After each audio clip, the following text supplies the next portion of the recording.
جو آپ ہی بتائیے سب سے پہلے ہم خاص طور پہ اس وقت چونکہ ہم لاہور ہی سے ٹرانسمیشن کر رہے ہیں، لاہور کے لوگ ہمیں دیکھ بھی رہے ہیں، ہمیں پتہ چلنا چاہیے صاحب کہ ہمارے گھروں میں شمع روشن کس نے کی ہیں؟ یہ تو کفرستان تھا، تو پہلے وہ جو حالات تھے وہ بتائیے، پورا لاہور کس طرح کفرستان بنا ہوا تھا، پھر آپ رحمۃ اللہ علیہ نے کس طرح تبلیغ کی، کس طرح جد و جہد کی، اور خاص طور پہ واقعات کی صورت میں، کیونکہ وہ تو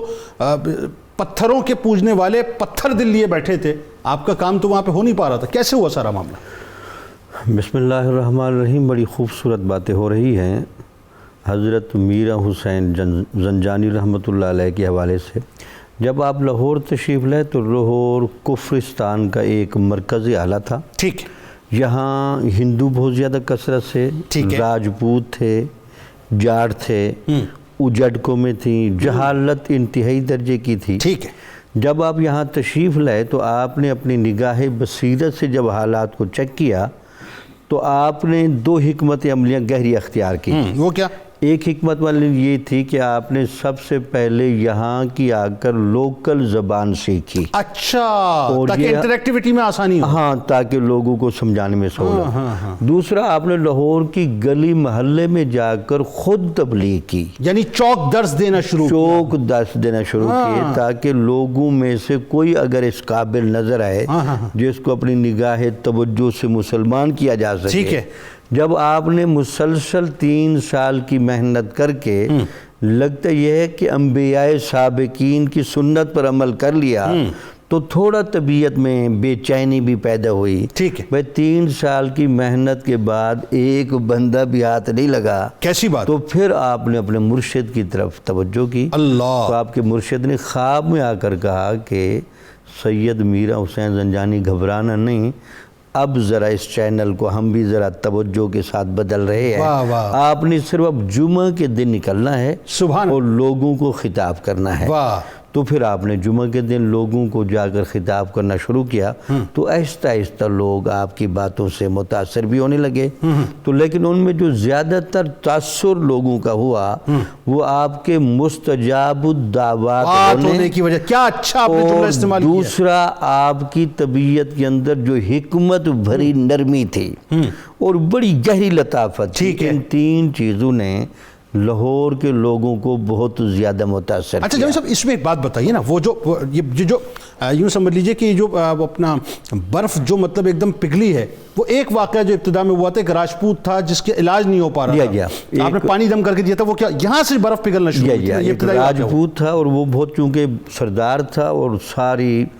سرداری کی وجہ سے اس کی ساری قوم چاہتی تھی کہ جلدی شفا یاب ہو جائے، لیکن ہر طرح کے طبیب سے اور حکمات سے جانے کے بعد جب ایک لا علاج صورتحال بن گئی اور بہت مایوسی چھا گئی تو پھر کسی نے ان کو کہا کہ آپ کے پڑوس میں ہی سید میرا حسین زنجانی مسلمانوں کے پنڈت رہتے ہیں،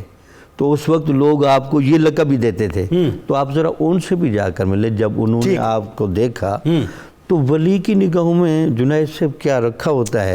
وہ ظاہر کو بھی دیکھتا ہے، باطن کو بھی دیکھتا ہے، صرف اذن الہی کا پابند بیٹھا ہوتا ہے کہ مجھے اجازت ملے تو اس کا ظاہر بھی بدل دوں اور باطن بھی بدل دوں۔ سبحان اللہ۔ تو پھر آپ نے جب وہ پانی دم کر کے دیا وہ بالکل شفا یاب ہو گیا، اور وہاں سے پھر آپ کی شہرت جب چلی تو لگتا یہ کہ پھر ہندوؤں نے آپ کے ساتھ معاندانہ روش میں اور آپ کے وجود کو مٹانے میں بھی کوئی کسر نہ چھوڑی۔ 4 اوباش قسم کے نوجوان تلواریں سونت کر آپ کے پیچھے لگے، وہ بھی راجپوت تھے، وہ رات کے وقت تہجد کے قریب جب آپ عبادت میں قریب تھے تو وہاں وہ آپ کو شہید کرنے کے لیے منصوبہ بندی کر رہے تھے۔ جب وہ وہاں آئے تو آپ کی وہاں کرامت ظاہر ہوئی کہ وہ لوگ پھر واپس جب جانے لگے تو نبی نہ ہو جائیں، یعنی قتل کرنے آئے، شہید کرنے آئے، لیکن ایک دم بینائی چلی گئی۔ ہاں ٹھیک ہے، جب وہ واپس اس نیت سے جاننے لگتے تھے کہ نہیں ان کو قتل نہیں کرتے تو پھر بینائی آ جاتی تھی، پھر جب قتل کا ارادہ کرتے تو پھر وہ بینائی چین جاتی تھی۔ اس منظر میں چلتے چلتے آپ کی بھی ذرا توجہ ان کی طرف ہو گئی، ٹھیک ہے، اور آپ نے ان کو پھر اپنے قریب کیا، ان کو سمجھایا، بھئی یہ دیکھیں کہ یہ میں تو صرف عبادت کر رہا ہوں کہ یہ آپ سے بینائی کون لے رہا ہے، کون دے رہا ہے؟ اپنی عبادت بھری تاثیر کے ماحول میں ان کی قدرت الہیہ کی طرف توجہ کرائی. بھئی وہ جو سارا سسٹم جہاں سے چل رہا ہے, جی جی, جو شفائیں دیتا ہے, جو مرض دیتا ہے, جو بینائی دیتا ہے, اور وہ کہتے ہیں کہ ایسے آپ کے گرویدہ ہوئے اور یہ بھی سمجھتے تھے کہ ہم پکڑے بھی جا سکتے ہیں, جی جی, اور ذرا اپنے معاشرے کے اعتبار سے وہ عزت والے بندے بھی تھے, مصنوعی عزت ہی چاہیے. جی جی, تو وہ آخرکار وہ مجبور ہوئے آپ کے ہاتھوں اور آپ کی نصیحت سے, حتیٰ کہ انہوں نے اسلام کو قبول کر لیا.